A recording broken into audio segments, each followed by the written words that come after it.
सभी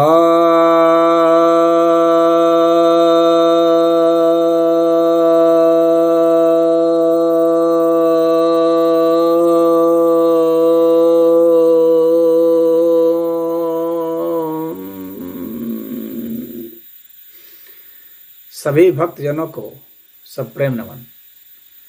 भक्तों, आज एक अलग विषय पर प्रवचन करने जा रहा हूं।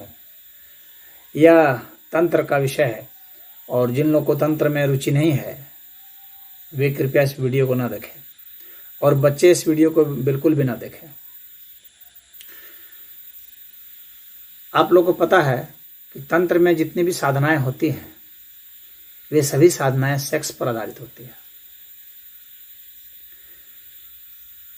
बहुत भक्तों ने मुझसे बराबर निवेदन किया है कि तंत्र के इस रहस्य को आप प्रकट करें कि चक्रों के साथ उसका क्या संबंध है और इसके अलावा जो लगाव है संसार के प्रति या उस व्यक्ति के प्रति वह भी कैसे प्रभावित होता है, कैसे सिद्ध भी होता है। तो आप जानते हैं मोटे तौर पर तो मनुष्य का जो अस्तित्व है यह 7 चक्रों में विभाजित किया गया है। वैसे तो 108 चक्र बताए गए हैं,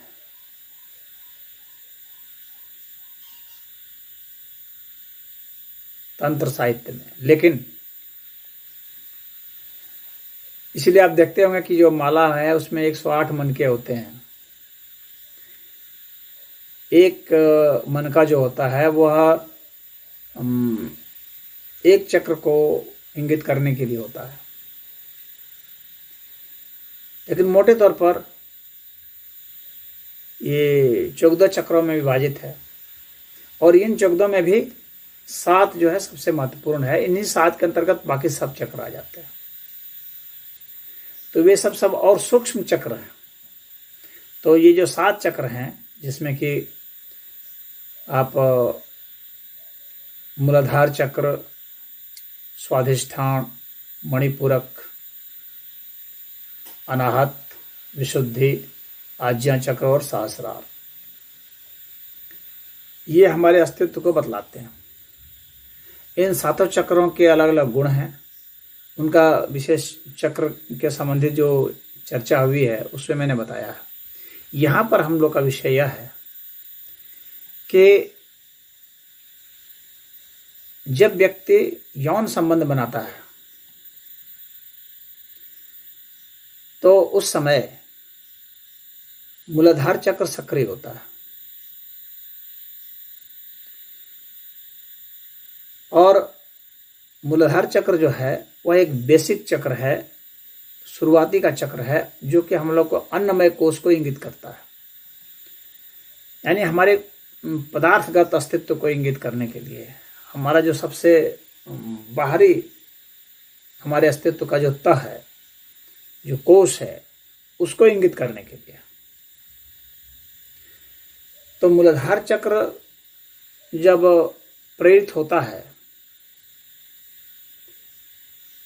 तो उस वक्त हम लोग की जो नज़र होती है वो पदार्थ पर होती है, भौतिक उपलब्धियों पर होती है, शरीर पर होती है। यह हिंसा, क्रोध वगैरह को भी इंगित करता है और अगर उच्च स्तर का प्लेटफॉर्म होगा तो यह ब्रह्मचर्य को भी इंगित करता है, अहिंसा को भी इंगित करता है, यानी इसके विरोधी गुणों को भी इसी चक्र में रखा गया है। लेकिन अगर वही नकारात्मक हो जाता है तो हिंसा को करता है। और ये नकारात्मक और सकारात्मक इसका जो डायरेक्शन है, इसकी जो गति है, अब क्लॉकवाइज है कि एंटी क्लॉकवाइज है, इसके ऊपर निर्भर करता है। यानी ये घड़ी की दिशा में है या घड़ी के विपरीत दिशा में है, इसके ऊपर जो है निर्भर करेगा कि व्यक्ति किस तरह का गुण रखता है और व्यवहार करेगा, या जिस तरह का गुण और व्यवहार कर रहा है उस हिसाब से चक्र की गति होती है। ये दोनों ही बातें हैं। तो कहने का अर्थ यह है कि अब जो जिज्ञासा है लोगों की, तो जो सेक्स के पोज होते हैं सामान्य रूप से जो है हम लोग का जो कमर का हिस्सा है यानी योनि और लिंग, ये इन दोनों का जब स्पर्श होता है, सिर्फ ऐसे सेक्स के पोज होते हैं जिसमें सिर्फ इन दोनों का ही स्पर्श होता है। तो वैसी स्थिति में हम क्या समझ सकते हैं? हम यह समझ सकते हैं कि ये जो दोनों संभोगरत जोड़े हैं, इन्होंने जो चुनाव किया है, हो सकता है उसमें से किसी एक ने चुनाव किया हो, दूसरे ने ना किया हो, ये भी हो सकता है, और ये भी हो सकता है दोनों का चुनाव हो। तो यदि ऐसी स्थिति है तो वहां पर यह समझना चाहिए कि वासना प्रभावित है, यानी शरीर पर नजर है, यानी शरीर के भोग से उसका मतलब है, यानी जो निकृष्ट अवस्था होती है वह है। तो इस पोज में जो लोग सेक्स करते हैं, इससे हमें यह निष्कर्ष निकालना चाहिए, इससे यह पता चलता है कि यह संबंध बनाया गया। ये मूलाधार चक्र की बात है और इस सेक्स पोज के साथ ये जो संबंध है ये मैंने आपको स्पष्ट कर दिया। अब देखते हैं, कुछ लोग इसको फन के रूप में भी ले लेते हैं और कहीं बलात्कार भी होता है तो उसमें इस पोजीशन पर होते हैं, कई लोग करते हैं। इसका मतलब हो जाता है कि वहां पर मूलाधार चक्र बहुत ही कुपित हो चुका है और बहुत ही विकृत हो चुका है और बिल्कुल जो है उसकी उल्टी दिशा में घूम रही है। तो ऐसी स्थिति में क्या होता है कि शरीर से भी नीचे की अवस्था में व्यक्ति उतर जाता है, यानी उसकी दृष्टि शरीर के भोग पर भी नहीं है, बल्कि उससे भी निकृष्ट हो चुका है। वह उसको जो है वो क्रूर रूप, हिंसात्मक रूप हो गया है। शरीर को भी वह नुकसान पहुंचा सकता है, क्षत विक्षत कर सकता है, शरीर पर भी हमला कर सकता है। इसीलिए देखे होंगे कि बलात्कार करने के बाद लोग मर्डर कर दे रहे हैं और हमला कर दे रहे हैं, शरीर को नुकसान पहुंचा दे रहे हैं, घायल कर दे रहे हैं। तो यह जो है सिर्फ जो है अगर पेल्विक गर्डल जो है अगर स्पर्श करता है तो ऐसी स्थिति आती है। अब इसके बाद है कि यदि पेल्विक यानी मूलाधार चक्र और उसके जो बाद का उससे जो सूक्ष्म चक्र जो होता है, दूसरी परत जो होती है वो स्वादिष्ठान की होती है। तो यदि ये जो हिस्सा होता है ये हमारे पेड़ू के पास होता है, तो यदि ये दोनों स्पर्श करते हैं, इसका अर्थ यह हो जाएगा कि इन दोनों के मध्य जो संबंध है वो शारीरिक तो है ही, साथ में इनके जो संबंध हैं वह अन्य प्रकार के रोग और भोग से भी संबंध है। यानी उनके बीच में रोग का भी ट्रांसफर होता है, एक पार्टनर को रोग है दूसरे को रोग हो जाएगा, और उनके मध्य जो है अन्य प्रकार के जो सांसारिक भोग होते हैं, खाने के, पीने के वगैरह वगैरह, ये सब भी हैं, पहनने के या घर के। तो यह शेयर कर रहे हैं, यानी इसके लिए वे लोग केयर कर रहे हैं। तो पेड़ू का हिस्सा और योनि और लिंग का हिस्सा यदि संपर्क में है तो हम ऐसा समझ सकते हैं कि इन दोनों के मध्य ऐसे संबंध है। और इसके बाद का जो है चक्र वो मणिपूरक चक्र है, जो तीसरी तह होती है, जो इससे भी सूक्ष्मता है। तो ये जो स्वाधिष्ठान था तो उसमें तो अब जो वायु तत्व उसमें असर डाल रहा था,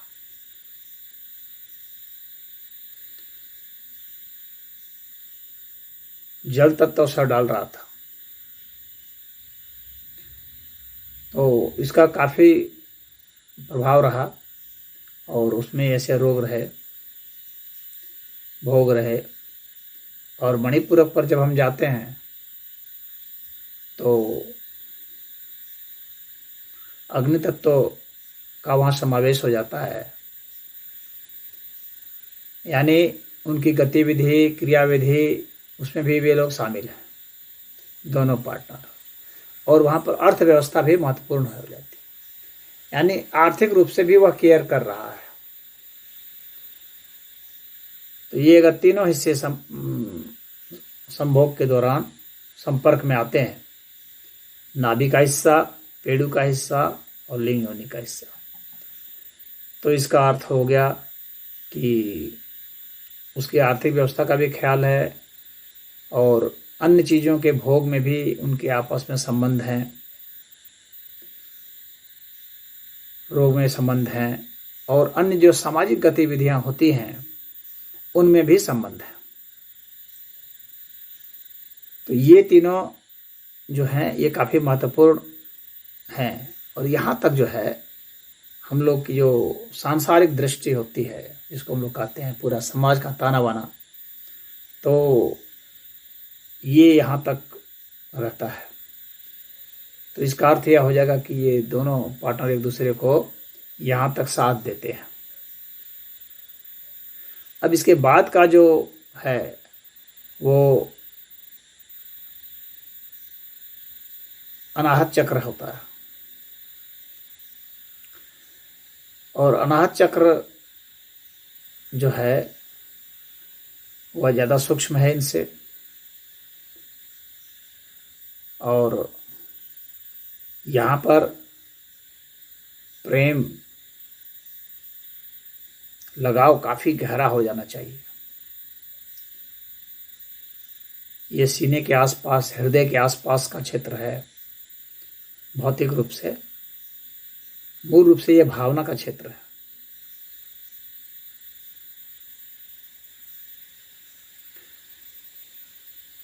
और ये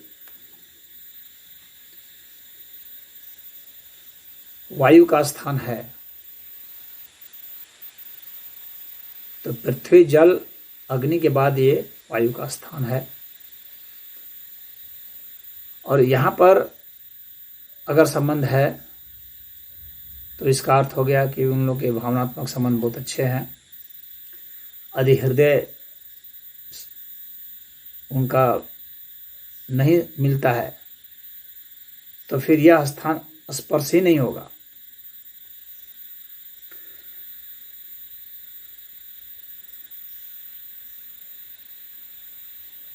यह सीने का जो स्थान है, चाहे पुरुष आकर्षित होता है महिला के स्तन से, तो उसका स्पर्श और उसका अपने सीने से स्पर्श, सीना जब दोनों का सट रहा है तो इसका अर्थ है कि भावनात्मक संबंध है उसका उससे, और वैसा व्यक्ति धोखा नहीं देता। तो आप भरोसा कर सकते हैं इस तरह के सेक्स पार्टनर पर कि वह भरोसा कायम रखेगा। वह आपके भावना, आपके दिल दिमाग की कदर करता है, आपके अर्थव्यवस्था की कदर करता है, उसमें सहयोग करता है, आपके अन्य प्रकार के जो भोग की सामग्री है संसार की उसकी भी कदर करता है, आपका सोशल वैल्यू का भी कदर करता है, आपके शरीर का भी कदर करता है। अब इसके बाद का स्थान है वह विशुद्धि का स्थान है। विशुद्धि चक्र जो है वो कंठ का है। बहुत कम लोग होते हैं जो यौन संबंधों के दौरान कंठ का स्पर्श करते हैं।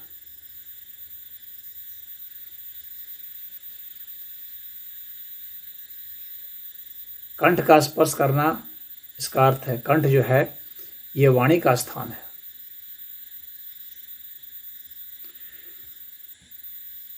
और वाणी या जो है आकाश तत्व होता है।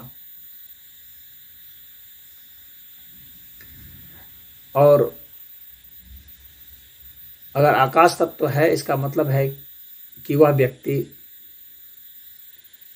काफी गंभीर प्रकृति का व्यक्ति है। तो भावना के साथ साथ गंभीरता भी उसमें है और कला भी है, कला प्रेमी है। तो जो कला प्रेमी होते हैं, चाहे चित्र कला में हो, चाहे संगीत कला में हो, चाहे नृत्य कला हो या साहित्य हो, तो जितने भी कलाएं हैं, फैशन हो या शिल्पकारी हो, तो इसका मतलब है कि कला प्रेमी है वह। तो ऐसा व्यक्ति बहुत सौम्य और कोमल होता है। तो यदि यौन संबंध के समय यदि आपके कंठ को वह अपने कंठ से या अपने ओठों से या अपने सर से किसी प्रकार से स्पर्श करता है, तो इसका अर्थ हो गया कि उसमें एक सौम्यता भी है, गंभीरता भी है। और चूंकि सीना भी स्पर्श हो रहा था, तो आप भावना की भी कदर है। पेट स्पर्श हो रहा था, यानी क्रिया सामाजिक और आर्थिक, इसका भी स्पर्श है। तो जैसे मैंने बताया, इन सभी चीज़ों का स्पर्श वो बता रहा है कि वह काफ़ी ही केयर करने वाला और बहुत उससे जुड़ाव रखने वाला व्यक्ति है।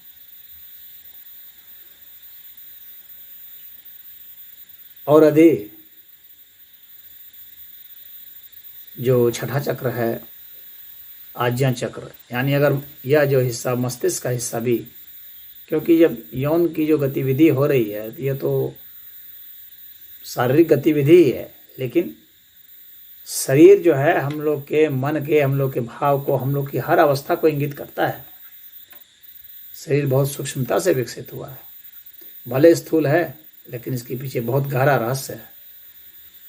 तो यदि हम लोग का मस्तिष्क जो है, मस्तिष्क का ये आगे का हिस्सा स्पर्श करता है, तो इसका अर्थ यह हो गया कि उन दोनों के विचार भी मिलते हैं। वह उसके विचार की कदर कर रहा है, सेक्स पार्टनर के विचार की कदर कर रहा है। ये विचार क्षेत्र है जो मस्तिष्क का है। तो विचार भी अगर मिल जाए, कला भी मिल जाए, भावनाएं भी मिल जाए, अर्थव्यवस्था भी मिल जाए, तो समझ रहे हैं कि उन दोनों के बीच का जो यूनियन है, जो संयोग हो रहा है, जो समागम हो रहा है, यह बहुत पवित्र हो गया। तो आप अपने जो यौन संबंध बना रहे हैं जो, तो आप अपने पार्टनर की पवित्रता टेस्ट कर सकते हैं। और कितने समय तक वो किस हिस्से का स्पर्श करता है, वो टाइमिंग भी बतलाता है। जिस पोर्शन का अधिक से अधिक स्पर्श होगा, इसका मतलब है कि उस चक्र से संबंधित उसके ख्यालात हैं, उसका चरित्र है, उसके गुण हैं या उसके दोष।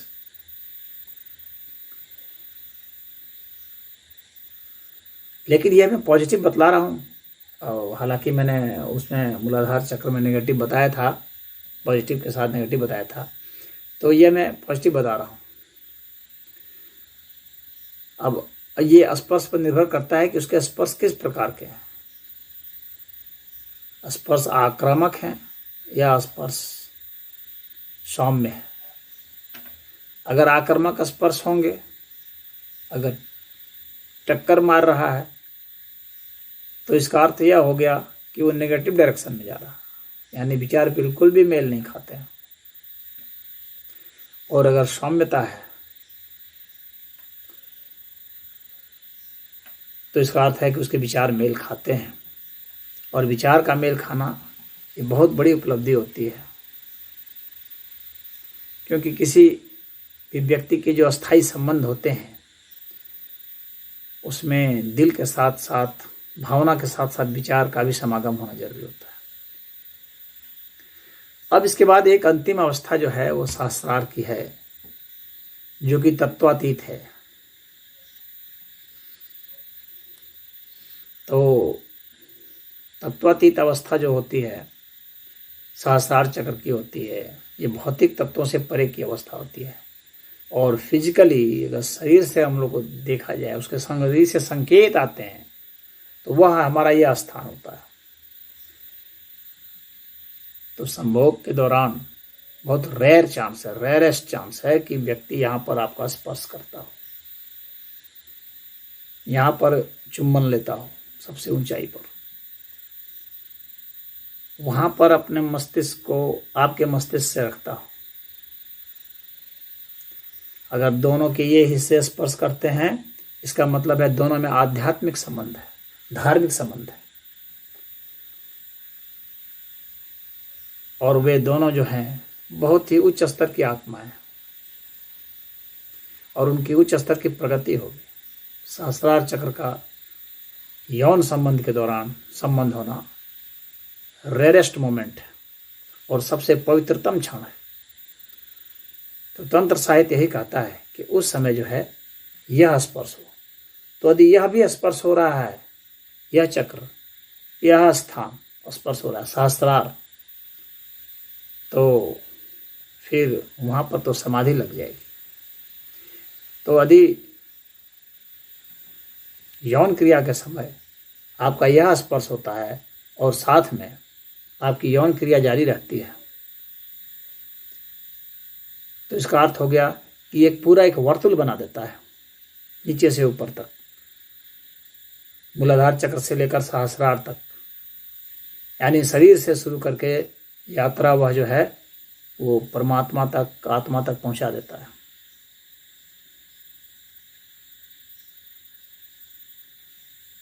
तो यह जो प्रयोग होता है बहुत दुर्लभ प्रयोग होता है। तो इतने स्थानों का स्पर्श और प्रेम पूर्ण स्पर्श संभोग के दौरान, ये तंत्र का बहुत बड़ा रहस्य है। यदि आप वयस्क हैं और इन क्रियाओं से गुजरेंगी और जैसा बताया गया है ऐसा आप करके देखेंगे, तो आप पाएंगे कि वास्तव में ऐसी आपको अनुभूति होती है और आपकी चेतना ऊंचाई तक जाती है और आपको अपनी वासना पर, काम पर, क्रोध पर, लोभ पर, मोह पर, अहंकार पर, ईर्ष्या पर, द्वेष पर आपका नियंत्रण हो जाएगा।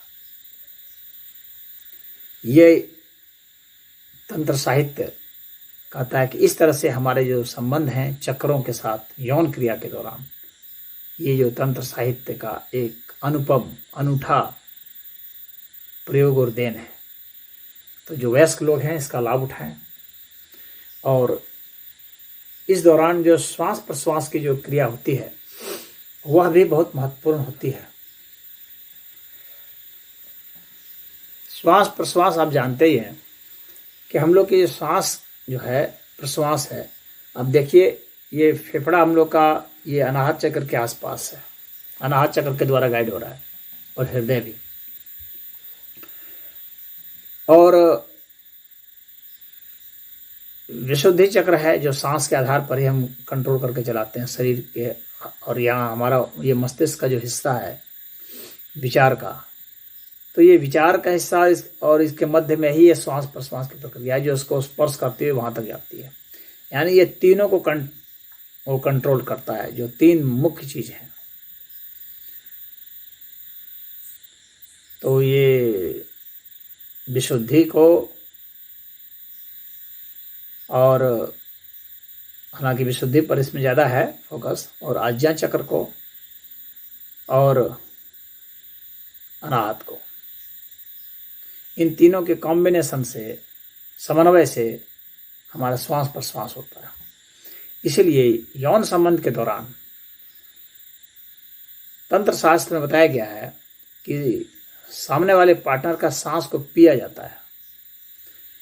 सांस को पीने का मतलब क्या हुआ? श्वास को पीने का मतलब हुआ कि जो श्वास वह छोड़े दूसरा पार्टनर, आपको उसके विपरीत सांस छोड़नी होती है। यानी जब वो सांस छोड़ता है बाएं से तो आप दाएं से छोड़ते हैं, जब वो छोड़ता है तब आप लेते हैं, जब आप छोड़ते हैं तो वह लेता है। ये दोनों जो है अल्टरनेटली चलते रहना चाहिए। इस तरह से यह रिदम होना चाहिए। इसके लिए दोनों ही प्राणायाम में काफ़ी अनुभवी होने चाहिए।